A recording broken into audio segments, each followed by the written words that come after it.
رات کا وقت تھا اور ایک تنہا اور پرانی حویلی کے اندر سے ہلکی سی آواز سنائی دی۔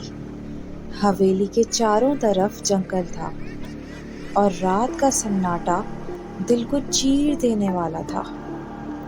شاہد، جو کہ اپنے دوستوں کے ساتھ اس حویلی میں جادو ٹونے کے قصے سن کر آیا تھا، ان سب سے دور ہو کر حویلی کے ایک اندھیرے کمرے میں گھس گیا۔ کمرے میں اندھیرا چھایا ہوا تھا، بس ایک پرانی چراغ کی دھندلی روشنی تھی جو کسی جانور کی طرح کبھی جلتی اور کبھی بجھ جاتی تھی۔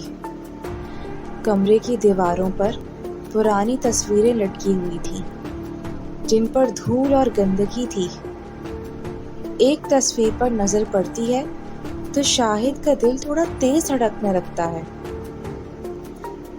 تصویر میں ایک عورت تھی جس کی آنکھیں شاہد کو سیدھا دیکھ رہی تھیں، جیسے اس کی روح کو چیر دینا چاہتی ہوں۔ اچانک اس کی گردن کے پیچھے ٹھنڈی ہوا کا احساس ہوا۔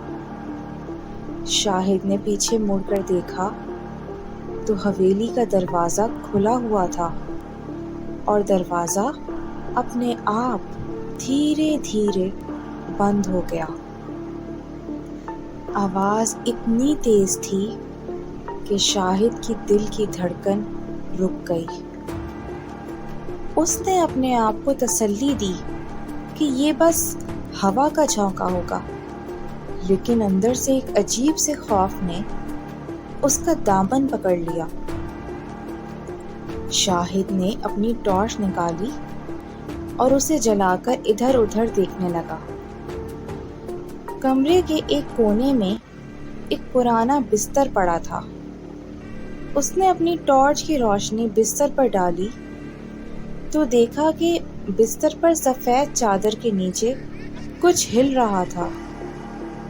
پہلے تو اس نے سمجھا کہ شاید یہ اس کا وہم ہے، لیکن پھر اس چادر میں سے ایک ہاتھ باہر نکل آیا، ایک مردہ سا ہاتھ، بالکل سفید اور ٹھنڈا۔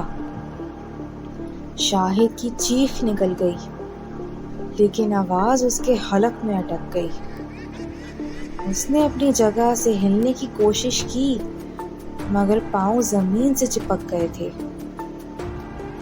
وہی ہاتھ دھیرے دھیرے چادر کے نیچے سے باہر نکل کر زمین پر گرا اور پھر ایک پوری لاش اس چادر کے نیچے سے نکل کے بستر سے گر گئی۔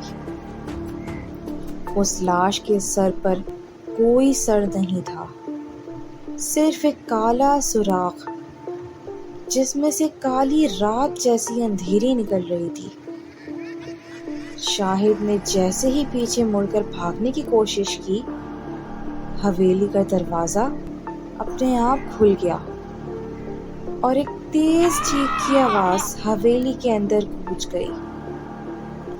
اس رات کے بعد کسی نے شاہد کو پھر کبھی نہیں دیکھا۔